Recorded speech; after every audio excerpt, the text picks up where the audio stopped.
Okay, so this is the Vivarium. It's not finished yet. I've got a microclimate thermostat. Focus camera. There we go. Microclimate thermostat attached to a heat mat. And sorry, it's a bit dark.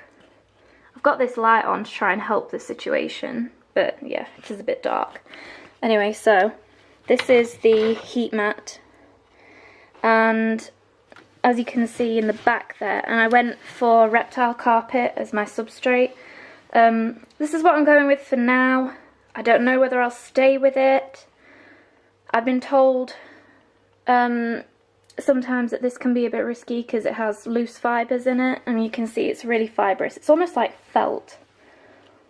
And this is what I'm trying for now because I don't know whether Eco Earth will be a bit messy for me.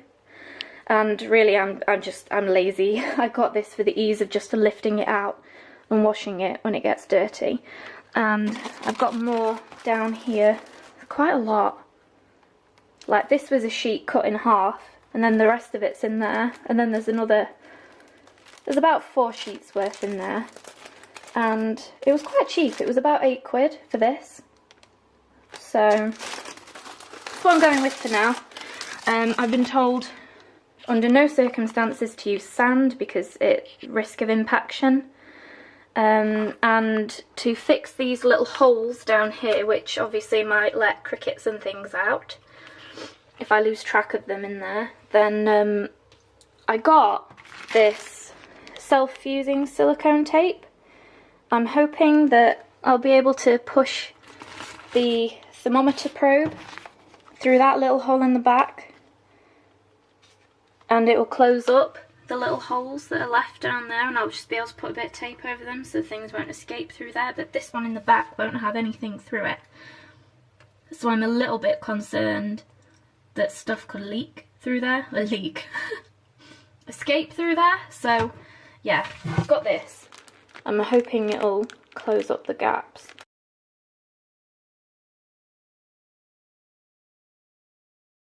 And then I've got electrical tape to tape all the probes and things down onto the heat mat. It needs to be about here in the middle. You can see that, I don't know. Yeah, there we go. This thing, this is the probe for the thermostat. And if it's not touching, then the thermostat won't be able to sense the temperature right. Sorry, I don't know whether I had any of that in shot. So yeah, the tape will go down on that. And then I'm going to use this as a water dish, this is a calcium dish, and this is a worm dish with a lid on it.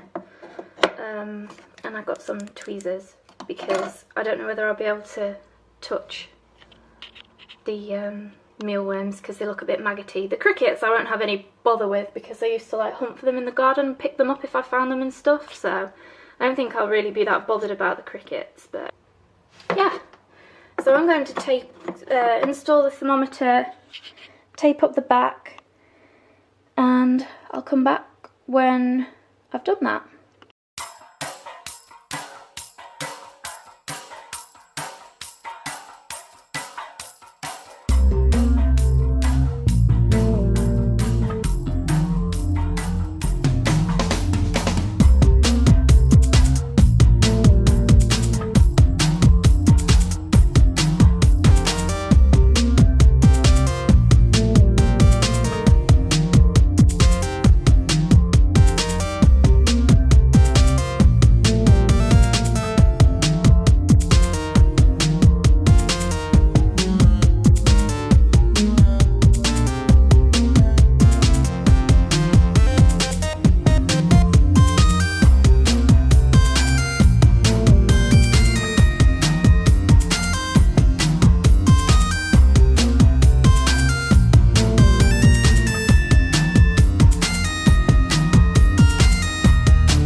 but I'm putting electrical tape up here to fix my thermostat to the side here so I can get to it better because I'm lazy and I like ease of access.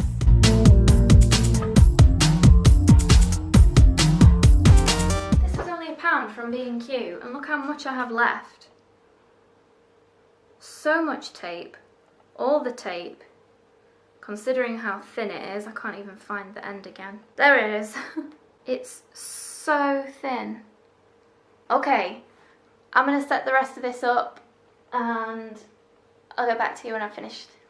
Right, I've just been to the retail park and I've got this hide, which is open at the back like a log hide, and I also got this cave hide. It has a lid. I've also seen on Leopard Gecko Talks channel that the cold hide can double up as a moist hide, but I've kept the little tub that my crickets came in and I can turn that into a moist hide if need be when it comes time for shedding. I've also got the vitamin D3 and all the other vitamins and minerals that they need, and calcium. So I think I'm set now, and I might go and get the gecko tomorrow. I might wait and get him on Thursday or maybe Friday, I'm not sure, we'll have to see. So next time I'm recording I'll have it and I'll be introducing it to its vivarium, basically. I'm so excited, really excited. There he is. That's him.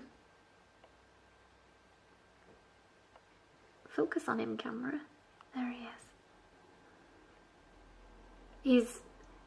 I think you can tell there's something going on. Do you know what? He actually looks much more vibrant on camera than he does in real life. Look at him slinking back into his warm hide like, I want to hide in here. Look at his tail. His tail like looks purple compared to the rest of him. Aww.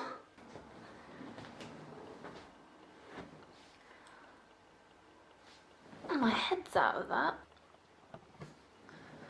Okay, I apologise for how bad I look right now. Didn't sleep very well last night and I was up all night, and then I had a nap today, and this is what happens. Anyway, I've had the gecko now. Oh, phone. I've had the gecko now just over 24 hours. It's 4:30 and I got it yesterday at around 3, and it's been 2 days since I did the initial footage that you saw at the beginning of this video. I got him from Pets at Home in the end because the shop that I was going to get him from was marked as open online, and then when I got there it was closed, and I decided I didn't want to wait, so I went to Pets at Home and there were 2 to pick from. One was a boy and one was a girl, so I took the male one basically.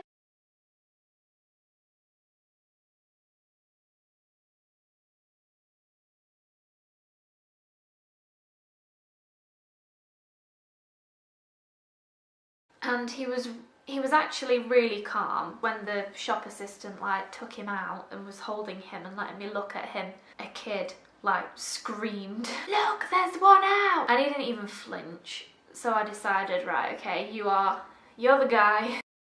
I'm gonna have you.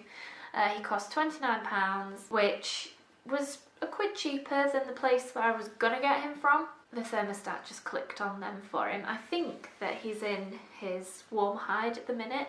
He spent overnight in his cold hide, and I got up at like 4 AM this morning and came down to check on him, and he'd been in there all night and he was freezing, so I ended up putting him in his warm hide, and then he stayed there all day. Held him earlier as well after I'd like moved him, so I've handled him twice. it's really, really difficult to not just like pick him up and carry him around and bother him and stuff like that, but I don't want him to get stressed. I've tried him on a mealworm and I've tried him on a cricket. He didn't eat either. To be honest, I wasn't expecting him to, because lots of people said that their geckos, when they first got them, didn't eat for a while, and then we're in December as well, so if he's like, if his metabolism slowed for the winter, and he's not going to eat much anyway. But obviously I'm going to keep trying him, and I'm going to keep tempting him, and I'm going to, you know, make sure that he is having the food offered to him. I might leave a cricket in with him overnight and see what he does. Still not got a name for him. Right, the issue I have, like if like there's been a, I mean, because I'm not going to completely trust what Pets at Home said, because I mean earlier when I was handling him, I turned him over and I couldn't really identify, like there were no identifying marks there. I could have ended up with a girl. So I don't really know. I'm not going to handle him for this video either, because I just don't want to stress him out. And earlier when I was holding him, he like spotted all the cushions on here, and it's a good job I was watching him closely, because he like tried to walk off my hands. I don't want to be distracted and not watch him closely enough. Anyway, it's been 24 hours. I think it's going well. He's let me pick him up. He's not been aggressive. He's a bit like skittish and hidey, but you know, that's what you're going to expect for a little gecko. So I'm pretty pleased with how it's gone. I mean, he didn't really mind when I picked him up out of his cold hide and put him in his warm hide. I mean, I know that they kind of know what's best for them, but he felt so cold. Like he made my hand cold, and I was trying to warm him up. Since he knows where his heat mat is now, he's been on it ever since some point today whilst I've been napping. He's like pulled all his moss out of his cold hide. He's walked through his water bowl a few times as well. I will say too, although he hasn't eaten anything, I had a bit of calcium powder on my fingers and he licked it off. So yeah, it's been 24 hours. Got the gecko. I'll keep on filming some clips for the first week of having him, and then the first month, and I'll try and do an update on him every month. I'll try and talk about the taming process and how much he's eating, and I'm going to weigh him tomorrow and see how much he weighs. They told me he was 6 months old, but he's a bit small, so I don't know whether he's a little bit younger. I found a reptile specialist. I'm so tired, my voice is failing, but I've been talking like 10 minutes as well. I'll check back in a week. Okay, see you later. Bye.